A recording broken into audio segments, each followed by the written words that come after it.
America వాడు ఆలోచన చేస్తున్న అద్భుతాన్ని చైనా వాడు అమల్లోకి తెచ్చేశాడు. మన భారత ప్రధానమంత్రి కూడా ఆలోచించాల్సినటువంటి సందర్భం. చైనాలో ఎయిర్ ట్యాక్సీలు వచ్చేసినాయి.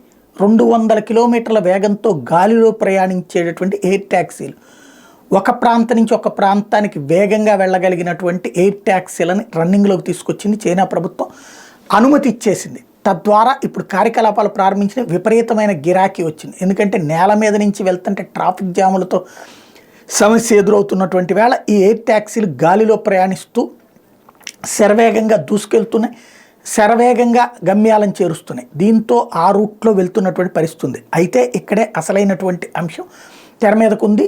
ఇది రాబోయేటువంటి రోజులు, అంటే ఇది ఎయిర్ ట్రాఫిక్లో ప్రాబ్లం రాకూడదు, రేపు పొద్దున విమానాలకి వీటికి అడ్డు రాకూడదు. కాబట్టి ఇప్పుడు అక్కడ గాలిలో పోలీసింగ్ సిస్టమ్ వైపు కూడా దృష్టి సారిస్తోంది. మొట్టమొదటి సక్సెస్ఫుల్గా ప్రయోగిస్తున్నటువంటి చైనా ఖచ్చితంగా ఆదర్శనీయం, ఆలోచించాల్సినటువంటి అంశం ప్రదేశం కూడా.